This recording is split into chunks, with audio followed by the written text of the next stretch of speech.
Hey there, everybody. I'm making a couple of videos for your final exam review.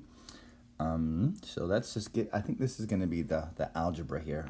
We first starting off with things about quadrilaterals, right? So these are all about quadrilaterals. These are four-sided figures. You need to know their properties, right? But not like 1 through 10. We're not going to have many of those on there, so don't worry about memorizing the properties. We just want to make sure that you can use them in an algebraic situation. Okay, so some algebra. So notice here we have a parallelogram, and you should know the opposite sides are parallel, the opposite sides are congruent. Your consecutive angles add up to 180, so we're talking about this one and that one, right? These two are consecutive angles. They add up to 180. We also have triangles in here, right? So the triangles, three angles of a triangle add up to 180. That's an important concept in geometry. There's vertical angles, so this one and 61, right? Those are vertical angles. So all of these things, all these geometric properties that you should have learned this year in geometry are going to help us figure out what these two variables are. Okay, so let's go first. If we're going to find, I think this is sigma. It looks like it, maybe it's delta, I'm not sure. But we're going to solve for it. We know that that's a part of a triangle, right? So there's a triangle here, the red triangle. We know this one down here, this angle is 61 degrees because it's vertical to this other 61 degree angle. So whenever angles are across from each other, right, directly across, those are vertical angles. So now I have 76 or 78 and 61.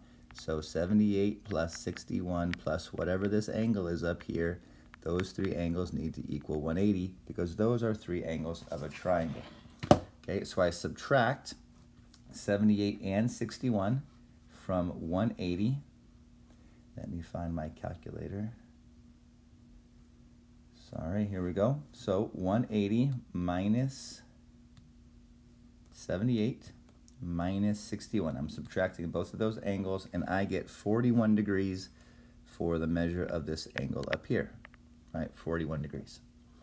Okay, and that's good to know because, like I said earlier, we have some angles that are supplementary, right? These are consecutive interiors. So this whole entire angle and this whole entire angle need to add up to 180. Okay, so there are four angles here. There's 37, there's 78, right? Those are the two from our lower left corner right here, plus the 41 degrees that we just found here, plus this epsilon. All four of those have to add up to 180 also. Okay, all of them add up to 180. So 180 minus the ones we know, minus 37 minus 78. All of those give us a 24 degree angle for epsilon. Okay, so there's lots of properties in here, triangles, vertical angles, and then parallelograms that allow us to figure out what those angle measures are. Okay, there are other ways to do it also, but that's one way to do it. I guess we could do this way. So alternatively, we could figure out what this angle is, right? That's 180 minus 61 because those are a linear pair. So this one's 119, right? This angle 37 is alternate interior to this angle 37. So we could subtract those two angles from 180 since that's another triangle, and I still get 24. Okay, so there's lots of ways to do it using properties of geometry. Okay, up here, B, where's B? B is right here as part of this segment. Okay, and it's going to be really hard to figure out what B is, but I think this is a rectangle. Are we told this is a rectangle? I don't know, but we're going to say it's a rectangle. And well, in a rectangle, we have a right triangle, so we can use the Pythagorean theorem and figure out in this case, the hypotenuse. So I'm going to figure out what the whole entire hypotenuse length is. Okay, because setting up an algebra equation with 3b plus 2.5 is not easy, but this one is 33 squared plus 56 squared equals x squared, right? And that's my hypotenuse. So 33 squared plus 56 squared, that's 4225.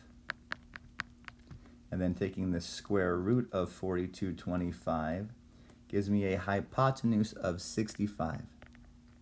So all of this hypotenuse, all the way from corner to corner, this diagonal is 65 units.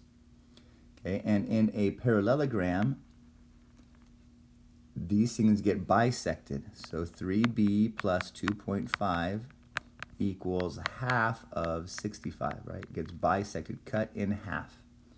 So 65 divided by 2 is 32.5. And now it's an easy algebra equal. Well, I say easy, but you just subtract the 2.5, right? And that's 30, and then you divide by 10, or divide by 3, and b equals 10. Okay, now this other one, e here, e is simply half of your diagonal, right? E is half of the diagonal because it gets bisected. And if your diagonal is 65, then e is going to be 32.5.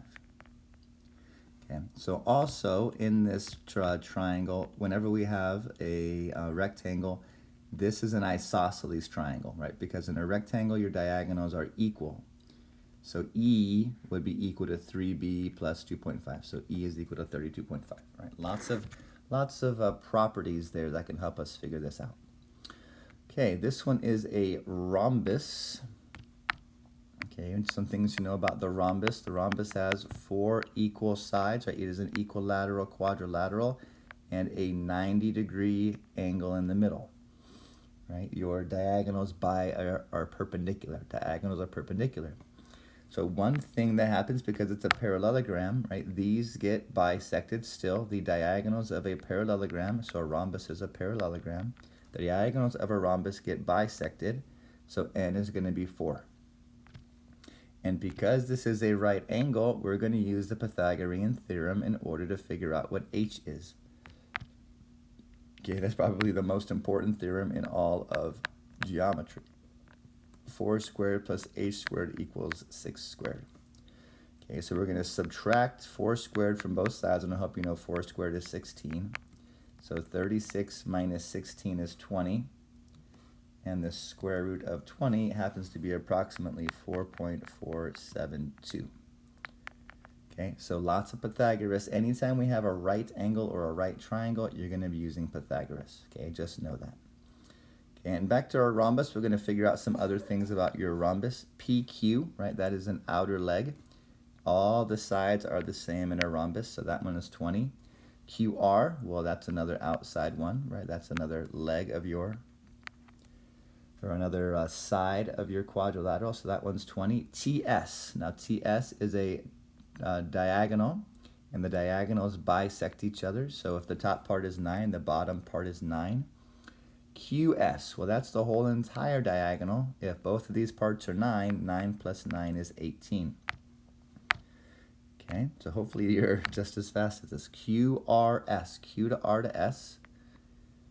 Q to R to S, right? This is the angle we're talking about, where this one is across from these 28 and 28. So 28 and 28 is 56, right? Opposite angles of a parallelogram are equal.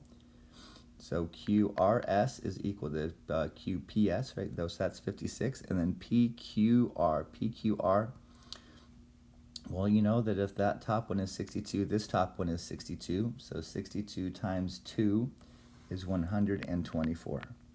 Okay, in addition to that, right, these two angles right here should add up to 180 because they are consecutive. And you can tell that they do. So there's lots of ways to do that. But those are some properties you need to know to make algebra out of the properties of quadrilaterals and solve those equations. Okay, next page.